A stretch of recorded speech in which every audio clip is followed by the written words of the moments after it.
Hello everyone, welcome to day 12 of our at-home Logan County Gymnastics videos. I'm Miss Shelby as always, and today we're working on a floor. The first thing we wanted to do is we're going to do that warm-up. We're going to start with skipping. I know that you might think, oh, Miss Shelby, that's so easy. I know how to skip, and we've been doing it for a few days now, on and on, but it's going to help us learn how to do our chasses. So go ahead and Miss Shelby still has her line down from being, you don't have to have a line. I'm just going to stay on the line because it's there already. So go ahead and skip for me. Skip, skip, skip. Good. Can you go backwards? Skip, skip. Good. Can you skip really quickly?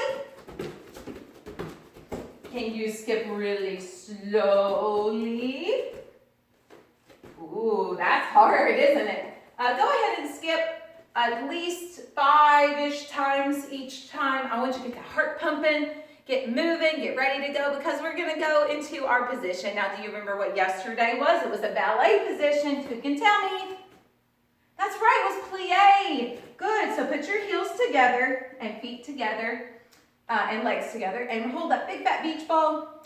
And we're gonna go down in a plie, plie, plie. We're opening that window in between our knees. Good job, and that's plie. Today we're going to learn another position. Now we do use this one a lot more in gymnastics. It's called passe. Do you know what passe is? Go ahead and show me. You do remember, that's awesome. So what passe is, if you don't know, you're going to have your cartwheel leg down. It doesn't really matter, but you're more balanced on your cartwheel leg usually. You're going to bring up that other leg up, up, up, to your knee. You're not holding it by your knee. You're not holding it behind your knee. You're holding it pointing to your knee. It makes the shape of a P. That's how I remember passe. You can have your arms up or out. I prefer out. Gives you a little more balance. That's passe. Good. Now do your other leg. Passe. Passe. Good. Do it again. Passe. And passe. Good. Try to do about 10 passes on each leg. Give you some balance, get that coordination going. Today, of course, is floor. So we are going to be really focusing on our headstand today because we've done forward roll, we've done backward roll, and now we will do our headstands. Before I begin, though, we really also want to focus on ta-da. Now, some of you parents are like, what in the world's a ta-da? My big kids might be like, what's a ta-da? A ta-da is when you're done with anything in gymnastics, you're ta-da at the end, arms up. You've heard Miss Shelby or your coach say, put your arms up, put your arms up, put your arms up, put your arms up, put your arms up. So when you get done with anything in gymnastics, a cartwheel, a round off, a handstand, anything, your arms are going to go up at the end. Always, always arms up. When you do a vault and you're jumping off, your arms are up by your ears. Ta-da! Because you're happy. And you're like, I did it. So I want you to make sure during our floor things today, do a ta-da at the end of everything. Now a headstand might be kind of hard, but when you stand up, go ahead and do that ta-da. So on our headstand today, we're going to do 3 different kinds. We're going to do a press headstand, we're going to do a normal headstand, and we're going to do an elevated headstand. Now, for example, our normal headstand, of course, if you are not confident in your headstand, use a wall. But Miss Shelby can do her headstand. So I'm going to go on to my mat and I'm going to do my normal headstand. If you are not confident in your handstand yet and are using the wall, but want to practice something different today, do a tripod. Put your head down and put your knees on your elbows like this. That's a tripod. That's the first step in getting confident in your headstand. Now, Miss Shelby doesn't have to do that. I can pop right up into a headstand. You're squeezing your legs. You're balancing with your arms. It's a lot of arm strength. Holding it nice and tight. And then you can come down. And I did my ta-da. Practice that normal headstand against a wall, on the floor if you're really good at it, on the wall or the couch. Like I mentioned, you can use the couch back. Like where the foot part goes down to the floor, and then you can be, your hands on the floor and your feet are kind of waving over where the seat of the couch is. And that way you can practice balancing with those feet, keeping them straight up and down. The next one we're gonna do is that press headstand. Now this one is a bit harder. If you have your headstand, this is what you need to be working on, is pushing those feet up without kicking up like I just did in my regular headstand. You're gonna go down on the ground. You're going to push your legs into straddle, and you're gonna press up, up, up, up, up in that headstand. Very good. It is very difficult to do.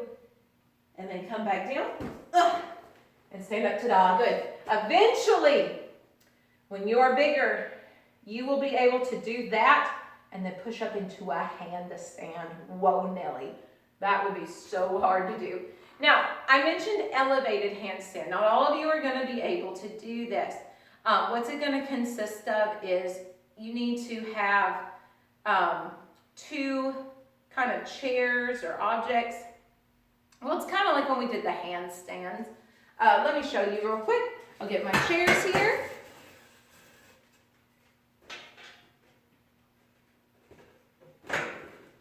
Except instead of doing our hands on the ground like how we've been doing those exercises during the bar day, you're going to have your head.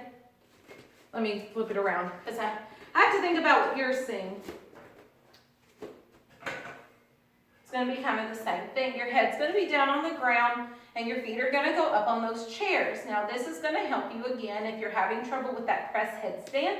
This is going to help you get that press headstand. You're going to go down on the ground. Your feet are going to go up on the two elevated things. And then that's going to help you try to get that press headstand. And then you can come down on those two elevated objects. And remember to ta-da at the end. So that is the elevated headstand. Whoop. And then we're going to do the others just like normal. All three forward rolls, be sure to do a straddle, a tuck, and a pike roll. If you forgot what those are, I'm going to show you real quick.